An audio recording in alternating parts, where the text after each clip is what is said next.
Et salut à tous et bienvenue dans l'atelier de Wendy. Aujourd'hui, je vais te montrer comment j'ai transformé un vieux t-shirt en quelque chose d'un petit peu plus adapté à mon style.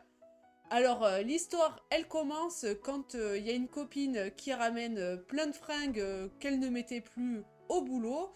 Du coup, j'ai farfouillé un peu. J'ai quasiment tout pris en me disant que de toute façon, ça allait servir. Parce que je sais pas vous, mais déjà que moi, je garde pas mal de trucs qui ne servent pas à grand chose au cas où, en plus, je récupère ceux des autres. Du coup, là, je faisais un peu de tri. Je retombe sur ce t-shirt. Et je me dis, bah tiens, il fera une bonne doublure de sac à main. Et puis finalement, je me suis dit, si je le transformais complètement pour essayer de lui donner un autre style, et de toute façon, si ça donnait rien, eh bien je pourrais tout de même m'en servir comme doublure de sac à main. Alors du coup, je vous montre le modèle de départ.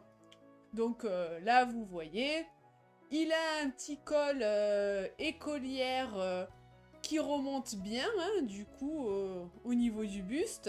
Dans le dos, on retrouve une espèce de fermeture qui forme une goutte avec un élastique et un petit bouton. Et je me suis dit que j'allais quand même essayer de garder un petit peu l'esprit initial du t-shirt. Pour moi, l'idée, ça a été de faire un décolleté sur le devant, en faisant une espèce de col carré, cœur, je sais pas trop quel est le bon terme, avec cette goutte qui sera reposée sur le milieu. Alors j'ai tracé directement sur le tissu un petit peu la forme que je voulais, en n'oubliant pas de prendre le modèle de la goutte pour avoir une idée de la taille que j'ai remise sur le devant.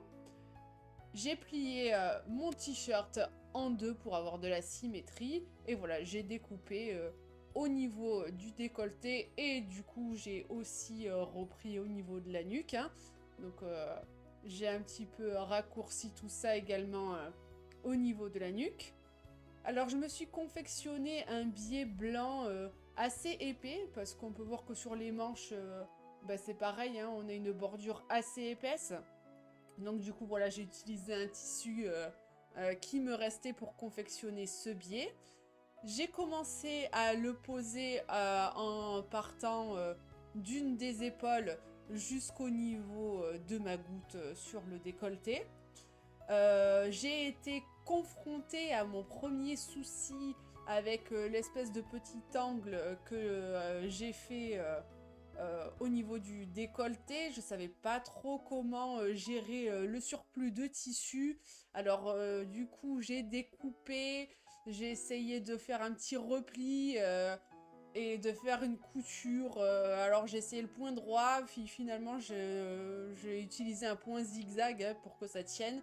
Ça c'est mon gros point problématique de ce t-shirt. Ce sera de m'entraîner à faire des bordures, voilà, avec des coins et des arrondis pour améliorer tout ça. Ensuite, j'ai continué à poser mon biais donc en repartant du décolleté et en faisant tout le tour du t-shirt. Voilà, on pique tout ça. Et une fois ceci fait, il m'a fallu poser le biais au niveau de la goutte. Là encore, je sais pas si c'est parce que je n'ai pas assez coupé mon tissu, si j'ai pas assez arrondi, j'ai un peu galéré pour poser le biais sur cette partie. Bon, finalement, je m'en suis bien sortie. Et du coup, j'ai pu finir mes finitions au niveau du biais pour que ça ne se voit pas. J'ai cousu le petit bouton. J'avais bien pris soin de mettre l'élastique lors de la couture du biais sur la goutte. Et voilà, donc du coup, j'obtiens un décolleté, alors en essayant très sympa, mais au niveau de la goutte, bah, c'est pas joli, ça fait pas vraiment arrondi, il y a le biais qui ressort un peu trop, j'étais pas du tout convaincue. Donc au final, j'ai décidé bah, de le transformer un petit peu plus en quelque chose de triangulaire, on va dire. Donc on garde toujours une petite ouverture devant avec le bouton et l'élastique, mais voilà, c'est moins arrondi que ce que je voulais initialement. Donc là aussi, ce sera un point à retravailler plus tard. Mais en vrai, c'est pas bien grave. Franchement, ça le fait bien. J'ai redonné un petit souffle à ce t-shirt. Il se porte très bien. De loin, on voit pas les micros défauts que moi je vois quand j'ai le nez collé dessus, au niveau de mon biais et des angles en fait. Donc le job est fait. Je vais pouvoir porter ce t-shirt. Il ne finira pas en sac à main. Alors, dis-moi si ce type de transformation de vêtements te plaît, hein. On pourra essayer de faire d'autres tentatives parce que, comme je disais, je regorge de choses qui ne servent à rien. Et voilà, la vidéo est terminée. Alors n'hésite pas à la liker si elle t'a plu, à t'abonner pour voir mes autres vidéos, et comme je te le disais, à commenter si ce type de format te plaît ou pas. Je te dis à très bientôt, des gros bisous, ciao ciao.